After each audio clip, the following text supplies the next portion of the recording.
में कोई काम है क्या? त्रिलोचन दास जी को तो यही चाहिए था कि मेरे साथ में पास में कोई आ जाए। आज त्रिलोचन दास जी ने कहा मेरे तो भैया एक ही काम है, सुबह से लेकर शाम तक संतों की सेवा करनी पड़ती। अरे बाबा, इस काम में मैं तो सबसे ज्यादा दक्ष हूँ। हाँ, संतों की सेवा करने का काम तो मैं बहुत अच्छे से कर लूंगा, आप तो बिल्कुल चिंता मत करो, आपको इतना सा उलझना नहीं दूंगा। पर एक प्रॉब्लम है, एक समस्या है। ठाकुर जी कहने लगे, तो त्रिलोचन दास जी ने कहा क्या समस्या है? तो कहा बाबा समस्या ये है कि मैं सबके खट नहीं पाता, किसी के भी जाता हूं मुझे निकाल देते सब। कहा क्यों? कहा बाबा मैं खाता बहुत ज्यादा, जब मैं भोजन करने बैठता हूँ तो इतना खाता हूँ कि सबकी हालत खराब हो जाती है, सब कहते तो जा यहाँ से। अब देखो बाबा, तुम्हारे यदि परवड़े ये चीज कि कभी भी मुझे खाने से रोको नहीं टोको नहीं, कभी मेरी ऐसी बात नहीं करो कि मैं इतना खाता हूँ। जिस दिन यदि ये बात हो गई तो उस दिन मैं आपको छोड़ के चला जाऊंगा। त्रिलोचन दास जी कहने लगे, अरे भैया तुम्हारी जितनी इच्छा है उतना भोजन ग्रहण कर लेना, या भोजन की कोई कमी नहीं है और तुम्हें कभी कोई टोकेगा नहीं। लेकिन ठाकुर जी ने वचन ले ली कि जिस दिन यदि आपके परिवार से किसी ने भी मुझे टोक दिया उस दिन मैं सब छोड़ के चला जाऊंगा।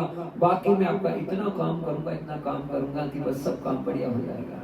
अब तो भाई ठाकुर जी की और त्रिलोचन दास जी की दोस्ती हो गई। हाँ, अब यहाँ पर श्री ठाकुर जी को बालक के भेष में इतनी संत सेवा करे भगवान, इतनी संत सेवा करे, संतों को जिमाना, भोजन प्रसादी करवाना, हर प्रकार से हमें संतुष्ट करना, खिलाना पिलाना, उनके चरणों की मालिश करना। अब तो त्रिलोचन दास जी की खुशियां इतनी बढ़ गई कि सारे दिन बालक अंतर्यामी सुबह से लेकर शाम तक काम कर, अरे अंतर्यामी इधर आना, अरे अंतर्यामी ये पानी का घड़ा उधर रखना, अरे अंतर्यामी लो ये भोजन की थाली उधर रख दो।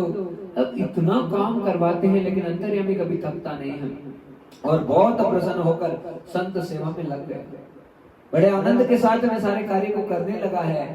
पर महाराज भगवान की लीला तो अनुपम है, जब तक ठाकुर जी चाहते हैं तब तक ही सारे काम बनते हैं और जब उनकी मर्जी नहीं होती तो कुछ भी नहीं हो पाता। आज त्रिलोचन दास जी की पत्नी बड़ी परेशान हो, क्योंकि संतों का भोजन तो बनता ही था लेकिन घर में परिवार में जो थे, अब संतों की भोजन प्रसादी तो एक टाइम होती थी, अब जो अंतर्यामी था, जो ठाकुर थे, वो दोनों टाइम भोजन करते थे, तो पत्नी जी को भोजन बनाना पड़ता था।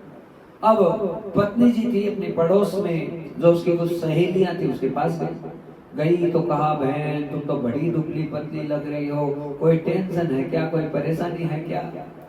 वो तो कहने लगी कि मैं क्या बताऊं, परेशानी